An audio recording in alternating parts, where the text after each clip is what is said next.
మనందరం ఇష్టపడే, అదేవిధంగా మాజీ తాజా జిల్లా అధ్యక్షుల నాగన్న, అదేవిధంగా మున్సిపల్ చైర్మన్ సోదరమణి కళాగారు, చక్రపనన్న, మా ప్రవీణ్ అన్న, సోదరమణి సిరిసిల్ల జిల్లా మాజీ జడ్పీ చైర్పర్సన్ అరుణ రాఘవరెడ్డి గారు, ఈ వేదిక పైన ఉన్నటువంటి వివిధ మండలాలకు సంబంధించినటువంటి వీణపల్లి ఎక్స్ జడ్పీటీసీ, అదేవిధంగా మా అన్నతమ్ములకి, ప్రెస్ మిత్రులకి అందరికీ కూడా పేరు పేరున అందరికీ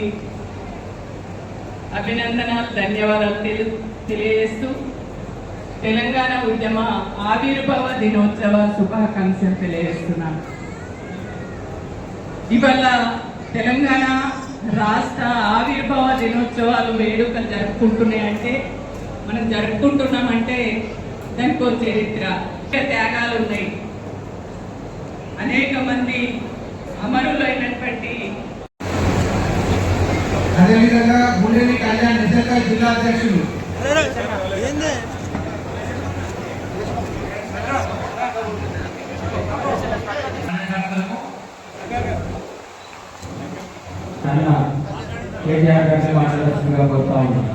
రాష్ట్ర ఆవిర్భావ దినోత్సవ శుభాకాంక్షలు కూడా హృదయపూర్వకంగా మీకు తెలియజేస్తాము. సరిగ్గా ఈ రోజుతోని తెలంగాణ రాష్ట్రం ఏర్పడి 12 సంవత్సరాలు పుష్కర కాలం గడిచింది. పుష్కర కాలం గడిచింది. మరి పుష్కర కాలంలో ఏం సాధించినాము అంటే, కేసీఆర్ గారి నాయకత్వంలో బ్రహ్మాండంగా గ్రామీణ ప్రాంతాల్లో చక్కటి కార్యక్రమాలు చేస్తున్నాం. రైతులను బాగు చేసే కార్యక్రమం చేసినాం. వ్యవసాయాన్ని బాగు చేసుకునే పని చేసినాం. అట్లాగే గ్రామాలను బాగు చేసుకునే పని బ్రహ్మాండంగా చేస్తున్నాం. పుష్కర కాలం గడిచింది. కానీ దురదృష్టవశాత్తు ఇప్పుడు రాష్ట్రం ముష్కరుల చేతిలో పోయింది. చాలా దుర్మార్గమైన కాంగ్రెస్ పార్టీ చేతిలోకి ఇవాళ రాష్ట్రం పోయింది. ఒకనాడు బ్రహ్మాండంగా పుష్కర తెలంగాణగా ఉన్న తెలంగాణ ఇవాళ కాంగ్రెస్ పార్టీ చేతిలో పడ్డ తర్వాత నిష్ఫల తెలంగాణ అయిపోయిన పరిస్థితి దాదాపు కనబడతా ఉంది. కేసీఆర్ గారు ఆనాడు వడ్డించిన మిస్టర్ లాంటి రాష్ట్రాన్ని కట్టిన ఇల్లు పెట్టిన పోయి అన్నట్టు మంచి బంగారు పల్లెలో పెట్టి కాంగ్రెస్ పార్టీకి అప్పచెప్తే ఇవాళ ఆ వడ్డించిన మిస్టర్ని కుక్కలిపిన విస్తారం చేసే పరిస్థితి ఇవాళ కాంగ్రెస్ పార్టీ పరిపాలనలో ఉంది. ఎందుకంటే నేను బాధతోనో అధికారం పోయిందని నాతో చెప్తలేదు. వాస్తవం ఈరోజు గ్రామాలలో మీరు అందరూ ఉంటారు. గ్రామాలలో రైతుల గోస ఎట్లుందో నాకంటే బాగా మీకే తెలుసు. వ్యవసాయం చేద్దామంటే యూరియా దొరకదు టైం. కేసీఆర్ ఉన్నప్పుడు ఒక ఫోన్ కొడితే ఆటోలో ఆటో అతను ఆటో తమ్ముడు పొలం కాడికి వచ్చి మంచిగా యూరియా బస్తాలు వేసి పోయే పరిస్థితి. వాస్తవం అని చెప్పేది కాదు. ఇవాళ యూరియా కావాలంటే షాపులో దొరకది. ఆ షాప్ కాడ పోయి చెప్పులు లైన్ పెట్టుకుందని చెప్పి కొత్త నాటకం మొదలుపెట్టింది. షాపులో లేదంటే యాప్లు ఇస్తారంట. యాప్లో కొడితే మీకు యూరియా పంపుతామంటారు. ఆ షాపులు ఉంటే కదా యాప్లు ఇచ్చేది. యూరియా ఇచ్చే ముఖం కూడా లేదు కేంద్ర ప్రభుత్వానికి, రాష్ట్ర ప్రభుత్వానికి. కనీసం అటు నరేంద్ర మోడీ గారికి, రేవంత్ రెడ్డి గారికి రైతులకు యూరియా ఇచ్చే తెలివి కూడా లేదు అనే పరిస్థితి ఎలా అందరికీ అర్థమైనా ఉంది. అట్లాగే కేసీఆర్ గారు ఉన్నప్పుడు బ్రహ్మాండంగా మీరు నాటేసే టైం వచ్చింది అంటే ఫోన్లన్నీ టింగు టింగు టింగు అంటుంటే రైతు బంధు పైసలు ఖాతాలో పడుతుంది. ఇలా ఒక్కసారి కాదు, 2 సార్లు కాదు, 4 సార్లు ఎగ్గొట్టిండు రైతు బంధు రేవంత్ రెడ్డి. 4 సార్లు, ఇప్పటికి 4 సార్లు ఎగ్గొట్టిండు. మొన్న కూడా కేసీఆర్ సార్ జగిత్యాలకు వస్తున్నాడు అంటే ఇంకొక ఎకరానికి వేసాడు. కేసీఆర్ గారు మళ్ళీ రాష్ట్ర కమిటీ మీటింగ్ పెట్టిందంటే ఒక ఎకరానికి వేస్తాడు. మళ్ళీ ఇంకో ఎకరానికి వేయాలంటే మళ్ళీ కేసీఆర్ మీటింగ్ పెట్టాలి. లేకపోతే పైసలు మాత్రం పడే మళ్ళా ఎగ్గొట్టే కథనే ఉంటారు. ఎంత దుర్మార్గమైన ప్రభుత్వం అంటే, ఆ రోజుల్లో రేవంత్ రెడ్డి అన్నాడు, అధికారం లేనప్పుడు ప్రతిపక్షంలో ఉన్నాడు, కాంగ్రెస్ లో ఉన్నాడు, ఓట్ల కోసం తిరుగుతున్నాడు. ఏమన్నాడు అన్నాడు? ఎందుకు కేసీఆర్ అంటున్నాడు కాంగ్రెస్ వస్తే రైతు బంధు బంద్ అవుతుంది అంటున్నాడు. ఎందుకు బంద్ అవుతుందా? మేమేమన్నా ఉలగాలమా? మేమేమన్నా దిమానగాలమా? మాకు దిమాగ్ లేదా అని మాట్లాడాడు. మరి ఏమన్నా దిమాగ్ ఉన్నదా నీకు? 4 సార్లు, ఒకసారి కాదు, వచ్చిన పడతలేవు రైతు బంధు పైసలు. ఓట్లుంటే మాత్రం పడుతున్నాయి. పార్లమెంట్ ఎన్నికలకు ముందు ఒకసారి, పంచాయతీ ఎలక్షన్ ముందు ఒకసారి, అంత తప్ప ఓట్లప్పుడు తప్ప నాట్లప్పుడు మాత్రం రైతు బంధు వేసుకోవడం లేదు. యూరియా ఇయ్యవు, రైతు బంధు వేయవు, మళ్ళా కరెంటు వాళ్ళు మొదలైంది. కరెంటు కష్టాలు, మోటార్లు కాలుడు, ట్రాన్స్ఫార్మర్లు వేరు. ఇదివరకు కాంగ్రెస్ ఎట్టినప్పుడు ఎట్లుండేవో 2014 ముందు మళ్ళా అదే పరిస్థితి. మళ్ళా ఎప్పటి రోజులు మళ్ళా తెస్తా అన్నాడు, మళ్ళా తెచ్చి చూపెడతానే ఉన్నాడు. ఎట్లుండే తెలంగాణ 2014 ముందు మళ్ళా కట్టనే అదే కరెంట్. కేసీఆర్ ఉన్నప్పుడు కళ్ళ కట్టుకొని దాన్ని కొట్టుడే. ఇక కళ్ళ కట్టుకుడు కాదు, కాలు పట్టుకుంటే కూడా దానికి పరిస్థితి. అధికారుల కాళ్ళ మీద పట్టుకున్న రైతులు. అందుకే నేను చెప్పిన కాళ్ళ మీద పడకండి, కాళ్ళను పట్టుకోండి, గల్ల పట్టుకొని అడగండి. ఎందుకు పెట్టలేమని చెప్పి మా హక్కుని ఎందుకు పెట్టలేమని అడగండి అని చెప్పిన. దయచేసి నేను మిమ్మల్ని అడుగుతాను. 70 లక్షల మంది రైతు కుటుంబాలు, కాంగ్రెస్ నమ్మి ఓటేసిన కుటుంబాలు ఇలా బాధపడతా ఉన్నాయి. రేవంత్ రెడ్డి చెప్పాడు, రాహుల్ గాంధీ చెప్పాడు, కౌలు రైతులకు కూడా రైతు బంధు ఇస్తామన్నాడు. 10,000 కాదు 15,000 ఇస్తా అన్నాడు. 2 లక్షల రుణమాఫీ అన్నాడు. ఏమేమో కథలు. రైతు డిక్లరేషన్ పెట్టి 34 రకాల హామీ ఇచ్చాడు. ఒక్కటంటే ఒకటి అమలేదా? ఏది చేస్తలేదు. రైతు భరోసా లేదు, రైతు బీమా లేదు, ఏది లేదు. కొత్త దుకాణం మొదలుపెట్టినాడు. రైతు డిస్కౌంట్, రైతుల కోసం ప్రత్యేకంగా కరెంటు వ్యవస్థ ఏర్పాటు చేస్తాడు. నేను అడుగుతున్నా, కేసీఆర్ గారు ఉన్నప్పుడు 24 గంటల కరెంట్ ఇచ్చినా లేదా రైతులకు? ఇస్తే గట్టిగా ఇచ్చినా లేదా? ఇచ్చినా లేదా? ఇవ్వట్లేదు. ఇచ్చిందా? మరి ఏ రైతు డిస్కౌంట్ పెట్టకుండా, ఏ డిస్కౌంట్ చేయకుండా కేసీఆర్ ఇవ్వలేదా రైతులకు? మంచి 24 గంటలు ఎవరి కోసం పెట్టావు? రైతు డిస్కౌంట్. ట్రాన్స్ఫార్మర్లకు మీటర్లు పెట్టారట, అంటే మోటార్లకు మీటర్లు పెట్టారట.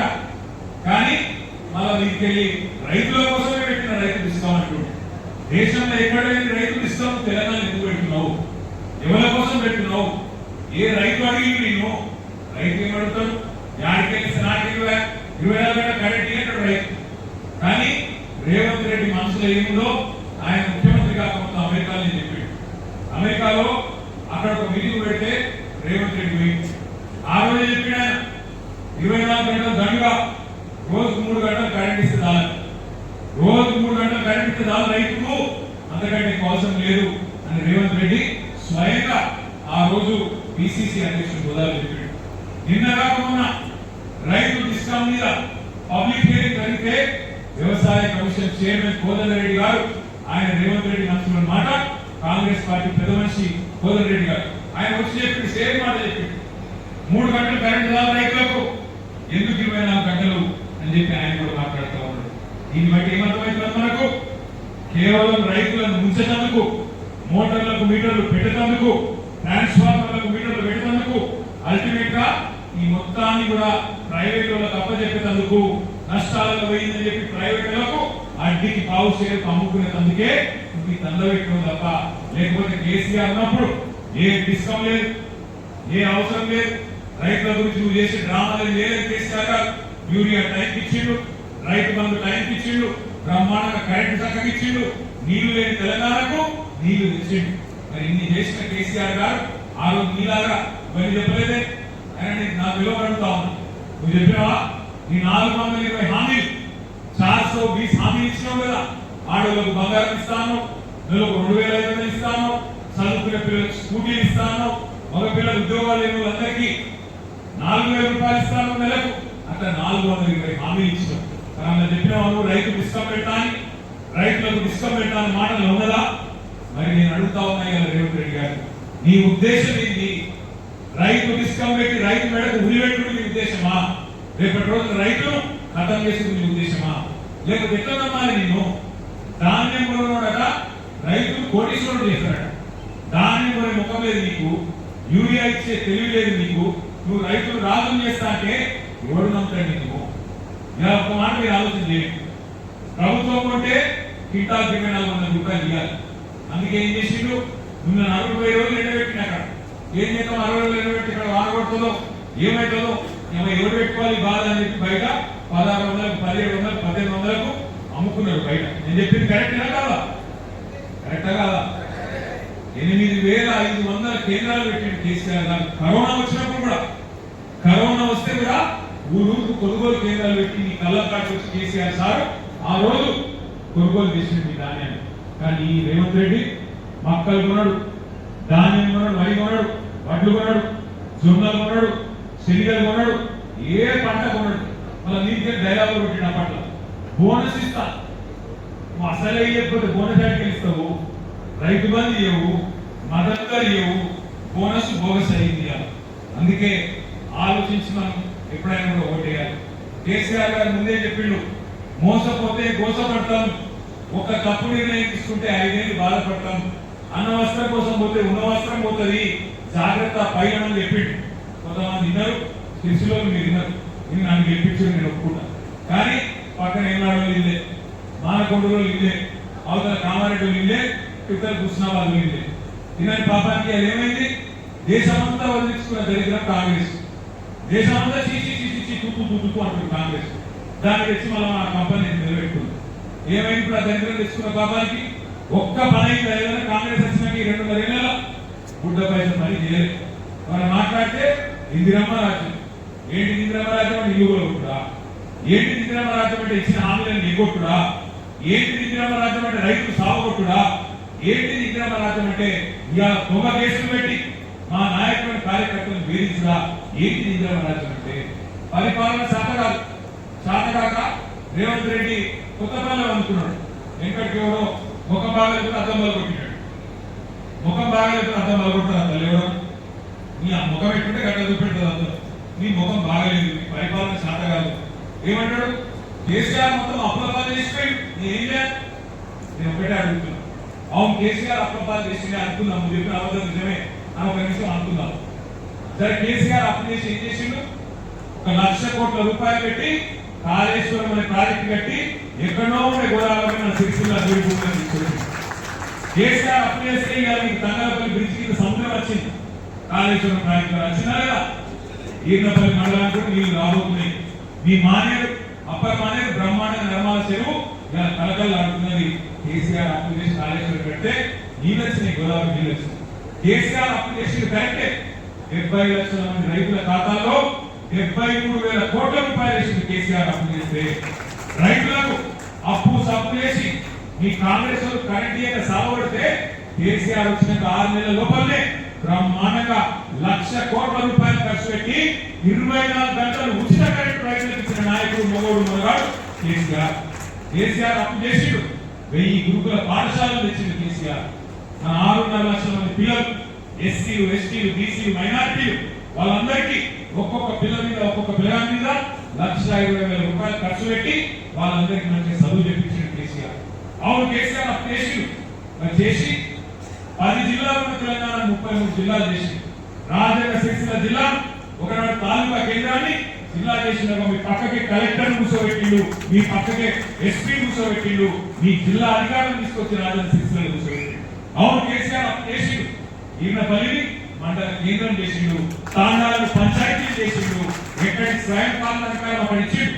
అవును, కేసీఆర్ అప్పు చేసిండు. 15 లక్షల మంది ఆడపిల్లలకు 1,116 రూపాయలు ఇచ్చి మేనమామ లెక్క కళ్యాణ లక్ష్మి షాదీ ముబారక్ పేరు మీద ఆ పిల్లలకు పెళ్లి చేసిండు. అవును, కేసీఆర్ అప్పు చేసిండు. కేసీఆర్ కిట్లు ఇచ్చిండు. ఒక్కొక్క ఆడపిల్ల ఉంటే 13,000, మగ పిల్లగాడు ఉంటే 12,000 రూపాయలు ఇచ్చిండు. కేసీఆర్ అప్పు చేసి అమ్మ ఒడి వాహనాలు పెట్టిండు. జిల్లాకు ఒక మెడికల్ కాలేజ్ పెట్టిండు కేసీఆర్. జిల్లాకు ఒక నర్సింగ్ కాలేజ్ పెట్టిండు. జిల్లాకు ఒక ఇంజనీరింగ్ కాలేజ్ పెట్టిండు కేసీఆర్. కేసీఆర్ అప్పు చేస్తే ఏం చేసిండో ఎందుకు పెట్టాలి నేను అడుగుతున్నా రేవంత్ రెడ్డి. 4 లక్షల కోట్ల అప్పు చేసిన ఆయన వచ్చినాక 2.5 ఏళ్లలోనే రేవంత్ రెడ్డి గారు 4 లక్షల కోట్ల అప్పు చేసాం. 4 పనులు పెట్టి ఏం చేసాం? ఏమవుతుంది సార్? ఒక ఇటుక పెట్టావా ఎక్కడైనా? ఒక కాలువ దగ్గరవా? ఒక చెరువు దగ్గరవా?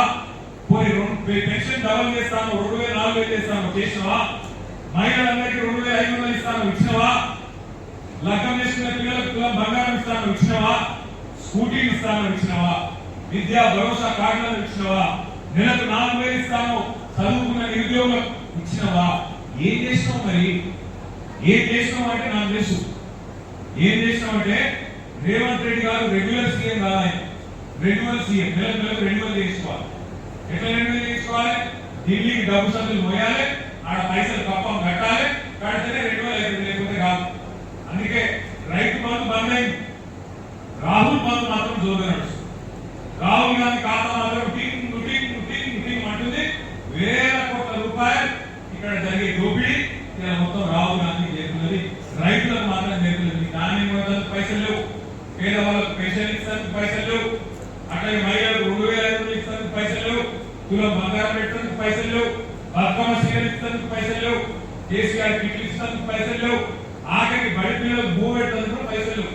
కానీ రాహుల్ గాంధీ ఖాతాలో మాత్రం పైసలు జోరుగా పడతా ఉన్నాయి. అందుకే నేను అంటున్నా, ఇలా బాధతో పుష్కర తెలంగాణ ఇలా పుష్కరుల చేతిలో పడ్డది, దుర్మార్గుల చేతిలో చిక్కింది. వర్తించిన విస్తర్ లాంటి తెలంగాణ ఇలా కుక్కలు నింపిన ఇస్తారైతున్నది కాంగ్రెస్ దిక్కుమాలిన పాలనలో. మరి తెలంగాణను కాపాడుకుందామా ఇడిచిపెడదామా ఆలోచించండి. 100 మంది పిల్లలు చచ్చిపోతే వచ్చిన తెలంగాణ ఉత్తరమే కాదు. కేసీఆర్ గారి నాయకత్వంలో అన్ని కులాలు అన్ని మతాలు ఒకటే. ఆ రోజు జేఏసీ రూపంలో కథంలోకి సబ్బండ వర్గాలు, మీ వీరపల్లి కావచ్చు, గంభీరపల్లి కావచ్చు, ఎల్లారెడ్డిపేట కావచ్చు, ముస్తాబాద్ కావచ్చు, సిరిసిల్ల కావచ్చు, తంగలపల్లి కావచ్చు, ఏ మండలమైనా అందరం కలిసి కథం తొక్కితే అది చూసి ఇయ్యక తప్పదు. ఇయ్యకపోతే ఈ చింతపడ్డదని అర్థమైన కాంగ్రెస్ పార్టీకి, బీజేపీకి అప్పుడు సిగ్గు తెచ్చుకొని తల తీసుకొని తెలంగాణ ప్రజాశక్తికి తలబొక్కి కేసీఆర్ నాయకత్వంలో చేసిన పోరాటానికి భయపడి మర్యాద తెలంగాణ అంతేనే గల్ల పట్టుకుంటేనే ఆఖరికి పార్లమెంట్ లో బిల్లు పెట్టి ఇయ్యక తప్పని పరిస్థితి వచ్చింది. మరి ఇటువంటి తెలంగాణ కాపాడుతుందామా లేకపోతే దుర్మార్గులకు అప్పచెప్పుదామా? ఈయన రాసి నక్కల పాలన చేసినట్టు ఇవాళ వీళ్ళకి అల్లు పెడదామా? ఆలోచించండి. వాళ్ళ మీ యొక్క గుర్తు పెట్టుకోండి. సిరిసిల్ల నేను ఎమ్మెల్యే ఉన్నా, మీ దయతో మీ ఆశీర్వాదంతో నేను పని చేస్తా. తప్పకుండా ఏ అవసరాలున్నా మా తమ్ముడు అరుణ్ అన్నాడు, ఒక నాయకుడు ఎండా ఒక పార్టీ ఎండా ఉండాలి. తప్పకుండా గతంలో 10 ఏళ్ళు నాకు అవకాశం వచ్చినప్పుడు ప్రభుత్వంలో ఎట్లా రాజన్న సిరిసిల్ల జిల్లాని, సిరిసిల్ల నియోజకవర్గాన్ని అభివృద్ధి చేసిన మీ కన్నం పెట్టి ఉన్నది. సాగునీరు కావచ్చు, తాగునీరు కావచ్చు, సంక్షేమ పథకాలు కావచ్చు, అభివృద్ధి పనులు కావచ్చు, ఈ ప్రాంతంలో ఉండే నేతన్నలు కావచ్చు, రైతన్నలు కావచ్చు, ఏమేమి చేయాలో నా ప్రయత్నం నేను కొంతవరకు చేసి అంత అయిపోయింది. నేను అంటలేదు, మళ్ళీ నీ దయ ఉంటే, నీ ఆశీర్వాదం ఉంటే గతంలో చేసిన దానికంటే 4 ఇంతలు ఎక్కువ చేసి చూపెట్టాలని భయపడకండి. రైతులు కానీ, మా ఆటో డ్రైవర్లు కానీ, ఇలా మిగతా సోదరులు కానీ భయపడవద్దు. ఈ దుర్మార్గ కాంగ్రెస్ పాలనతోని అందరూ బేదరయ్యి ఉన్నారు. ఈ వర్గం ఆ వర్గం ఉన్నారు. పిల్లలకు చెప్పి 2 ఉద్యోగాలు కొడుకుంటే 2 ఉద్యోగాలు ఇంకేంటి, నేను సంవత్సరానికి 2 లక్షల ఉద్యోగాలు ఇస్తానని చెప్పాడు. కేసీఆర్ ఉద్యోగం, కేటీఆర్ ఉద్యోగం తీసేస్తే నేను మొదటి సంవత్సరంలో 2 లక్షల గవర్నమెంట్ ఉద్యోగాలు ఇస్తానని చెప్పాడు. ఇప్పటి వరకు 2.5 ఏళ్ళు అయిపోయింది, 50% టైం అయిపోయింది. 4,000 ఉద్యోగాలు కూడా ఇవ్వాలి, 4,000 ఉద్యోగాలు కూడా ఇవ్వాలి. కనీసం 2 లక్షలు అని చెప్పి 4,000 ఉద్యోగాలు ఇవ్వలేదు. ఇలా రాష్ట్రంలో యువత బాగుంటున్నారు. మీకు చెప్పాడు చదువుకునే ఆడపిల్లలకు స్కూటీలు అన్నాడు, నిరుద్యోగ వృద్ధి అన్నాడు, 4,000 రూపాయలు ఇస్తా అన్నాడు, 100 రోజుల్లోనే ఇస్తా అని చెప్పాడు. కానీ ఇవాళ ఏం మాట్లాడినా గట్టిగా అనుకో. ఏమైనా రేవంత్ రెడ్డి గారు 4,000 రూపాయలు ఏమైనా తమ్ములు ఏమైనా చెల్లెలు అంటే మీ లాభంలో పొందలు ఇచ్చి పెడతారు. ఏమైనా 2,500 రూపాయలు అంటే నీ గుడ్లు మీకు గోటీలు ఆడతారు. ఏమైనా రైతు బంధు అంటే నీ మెడల పేరు నీ పేరు తీసి నా మెడలు వేసుకుంటారు. ఈ దివాణ మాటలు మాట్లాడడానికి ముఖ్యమంత్రి ఇది కోసం ముఖ్యమంత్రి ముఖ్యమంత్రి అంటే ఎట్లున్నారు, ఎంత గొప్పగా మాట్లాడాలి, ఎంత చిల్లర మాటలు మాట్లాడుతుంది, ఎంత గలీజ్ అంటే కొన్ని బాధ అనిపిస్తుంది. ఈయన మన ముఖ్యమంత్రి అనిపిస్తుంది. 100 రోజుల్లో 6 గ్యారెంటీలు అమలు చేస్తా నువ్వే చెప్తుంది, ఎవరు అడగలేదు. నువ్వే గ్యారెంటీ కార్డు కొడుతుంది, బాండ్ పేపర్ రాసి జేమ్స్ బాండ్ లెక్క పెద్ద పెద్ద డైలాగులు కొడుతుంది. మాకు తెలుసు కాంగ్రెస్ ఇంత బాగుంది, అంతర్ బాగుంది, మా తాతలు నేతులు తాగిరు, మా మీసాల మా మూర్తి వాసన చెప్పి ఏమైనా మరి 100 రోజులు లేకపోతే ఏం సంగతి అంటే మొన్న చెప్తున్నాడు రేవంత్ రెడ్డి, ఇగో ఎంత కండలు తిరిగిన ఉత్సాహమైనా, ఎంత కండలు తిరిగిన పైలవానైనా 3 నెలలైన పిల్లలు పుట్టిస్తారా అని చెప్తున్నాడు రేవంత్ రెడ్డి. మనకు తెలియదు 3 నెలల పిల్లలు పుట్టినాయి, మనకు తెలియదు. అందుకే నేను అడుగుతున్నా 6 రేవంత్ రెడ్డి గారు, అయ్యా 3 నెలల పిల్లలు పుట్టినని మాకు కూడా ఎక్కి మీకు అంత తెలివి తక్కువ లేదు. కానీ 30 నెలలు కూడా ఉండకపోతే నిన్నేమన్నా మరి నేను అడుగుతున్నా చెప్తా. 30 నెలలు ఉంటారా కదా, కనీసం 3 నెలలు ఉంటే ఓకే, 30 నెలలు అయిపోయాయి కదా, మరి నేనేమో పిలవాలి ఇప్పుడు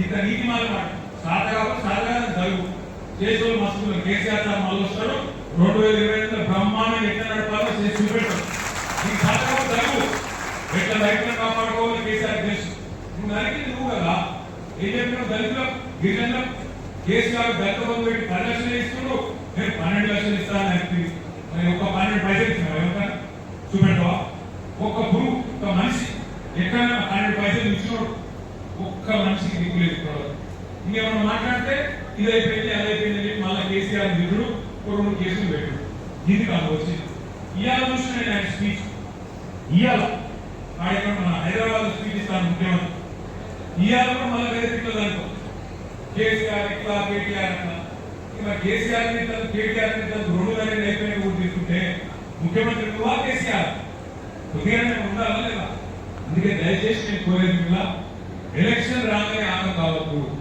ఆయన ఎవరో వచ్చి గిట్ల చేస్తా గట్ల చేస్తా అనే ఆగమాగం కావద్దు జాగ్రత్తగా ఆలోచించి ఎవరు మంచి చేసిండ్రు ఎవరు శక్తి ఉన్నది ఎవరు కమిట్మెంట్ ఉన్నది ఎవరు నిజాయితీగా పనిచేస్తారు ఎవరు ఏం చేయగలుగుతారు ఏం చేయలేరు ఆగం కాకుండా జాగ్రత్తగా ఓటేయాలి అందుకే దయచేసి ఈ మంచి రోజు ఈ శుభదినం తెలంగాణ ఆవిర్భావ దినోత్సవం రోజు పార్టీలోకి విచ్చేస్తున్న మా తమ్ముడు అరుణ్ గాని అట్లాగే జ్యోత్స్న గాని వారి ఎవరో వచ్చిన కళ్యాణ్ గాని ఇంకా ఇతర పార్టీల నుంచి విచ్చేసిన ప్రతి ఒక్క సోదరుడికి సోదరికి హృదయపూర్వకంగా స్వాగతం పలుకుతూ మరొకసారి మీ అందరికీ కూడా ఈ రాష్ట్ర అభివృద్ధికి రాష్ట్ర సంక్షేమానికి పునరంకితమైదాం కలిసికట్టుగా పనిచేద్దాం 2028 సంవత్సరంలో తిరిగి కాంగ్రెస్ అనే దరిద్రాన్ని తరిమి కొట్టి కేసీఆర్ గారిని తెచ్చుకుందాం మళ్ళీ తెలంగాణను బంగారు తెలంగాణ వైపు నడిపించుకుందాం అని చెప్పి విజ్ఞప్తి చేస్తూ జై తెలంగాణ.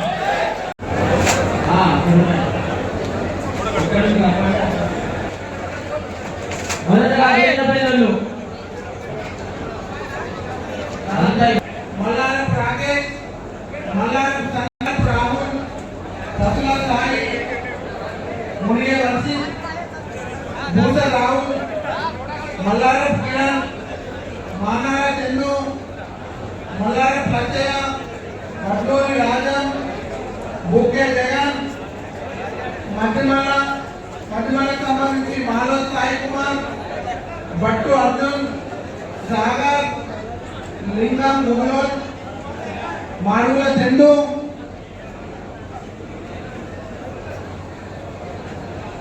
G Rakesh Manav Rajesh G Rakesh దాసవ